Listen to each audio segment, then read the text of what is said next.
discuss about the automotive transmission lab, the various systems which are connected in the automotive transmission lab. The course code of this particular lab is AUT62. The following experiments will be conducted in this particular lab. The first and the foremost thing is this particular lab has to go on with the technical specification of the various vehicles. Now, why is it called as an automotive transmission lab? So we are going to concentrate only on the transmission system. Soon after the engine, whatever the component comes is your clutch, and clutch to the gearbox, gearbox to the propeller shaft to the differential, and differential to the rail axle. So these are the various stages of the transmission which we are going to go through. Now in this particular, as I mentioned just 1 minute ago regarding the technical specification, so we should know the each and every vehicle category technical specification in this regard. So this technical specification, whatever we are going to conduct is for the comparison between the various transmission, how it is happening in the various category of the vehicles. And soon after that, we are going to study the hand tools of what hand tools we are going to use this for the particular lab. Then we are going to go to the troubleshooting of the various experiments which we are going to conduct. Along with that, we are actually conducting the experiment, that itself we are going to troubleshoot the various experiments then and there. So starting with the experiments is the first 3 experiments are the technical specification, the study of hand tools, and the troubleshooting. The fourth one is the dismantle and assemble of a single plate clutch. So here we are going to do the troubleshooting of the single plate clutch, and we are going to assemble it back. We are going to take the observations, and then we are going to assemble it back.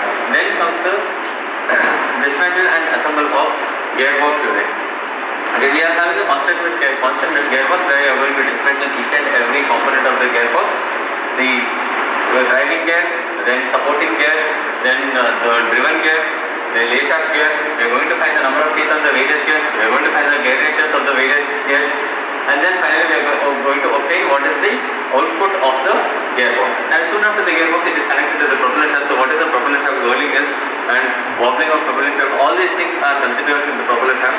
And then it is going to the differential. The differential works on the principle of the epicyclic gear. So each and every gear which is being present is being considered for the epicyclic gear. Sun and planet gear assembly is being considered. Crown wheel is there in the case of the differential gear assembly. From the differential, it is being connected to the rear axle, and from rear axle it is connected to the wheel. So this the third experiment is basically dismantle and assemble of the differential, and the fourth experiment is dismantle and assemble of the rear axle. Fifth is the dismantle and assemble of the front axle. So these are the various hands-on experiments. The first 3 is being considered as a non-hands-on.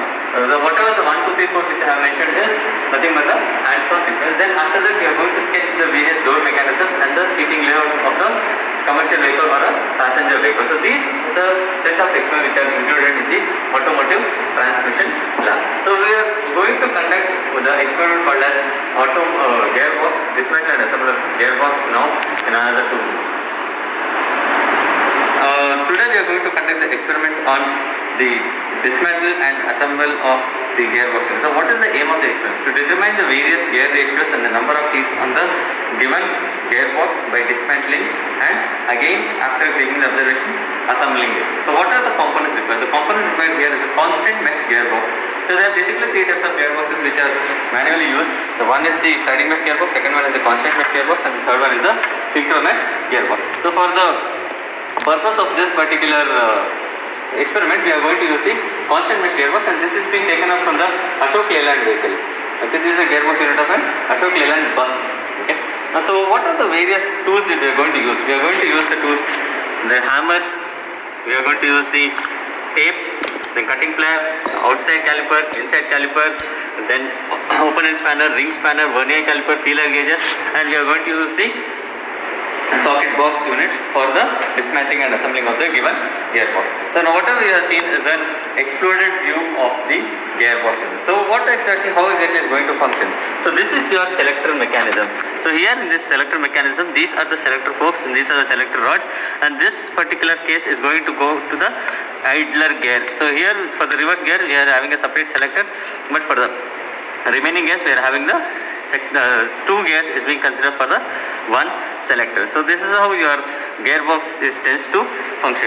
If we can observe this particular gearbox, which you can see here in this particular case is your complete assembled gearbox unit is this. The complete assembled gearbox unit is this particular case. You can see this is your transmission, same Ashok Leyland itself, and this is your exploded view of the gearbox which we are seeing. So now starting from the gearbox, the left hand side is nothing but the clutch shaft. The clutch shaft is always connected to the clutch gear, then to the fourth gear, third gear, second gear, first gear, and the reverse gear assembly. Then in between, if we can observe here in this particular case, you can see a small gear which is being provided called as the idler gear assembly. Here we are having the selectors is connected to the docks. These are called the docks.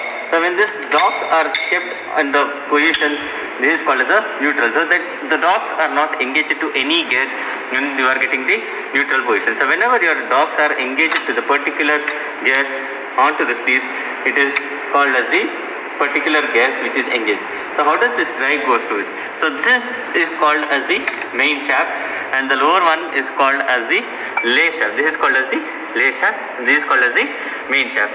So your drive is coming from the main shaft. So when you are having the top gear, so the drive directly goes here to the output shaft. So this is called as the output shaft, and this is called as the input shaft. So the drive is directly going, means it is the gearbox is functioning at the top gear. So whenever your gear has to be changed, for example for the first gear, so the drive comes here like this and then goes to the first gear, and then you are getting the drive. So it is in the shape of a U which is being formed when we are considering the gearbox. So depending upon the different gears, we are going to select the docks which is going to the different gears to obtain the various speeds. So in this way we can actually calculate the different gear ratios. Now how do you calculate the gear ratios here in this case is, we are going to first calculate TA by T3. For example, this particular gear is A.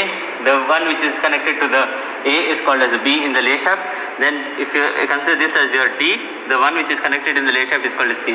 So it's TA by TB into TC by TD. So this is called as the driving by driven into driving by driven again.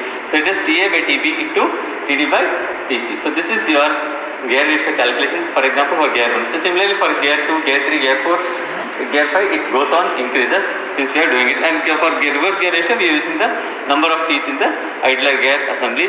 So these are the following cases that we are going to consider, and there are some observations which we are supposed to consider in this particular case. So these are the observations which we are supposed to consider is the number of teeth on the idler gear, the main shaft diameter, the lay shaft diameter, which will be calculated by the outside calipers. Then we are having the gear numbers, the number of teeth on the main shaft, the number of teeth on the lay shaft, and the gear ratio can be calculated by this formula. So the results is nothing but the gear ratios of the given gearbox are determined and assembled. So this is the overall case of the dismantle and assemble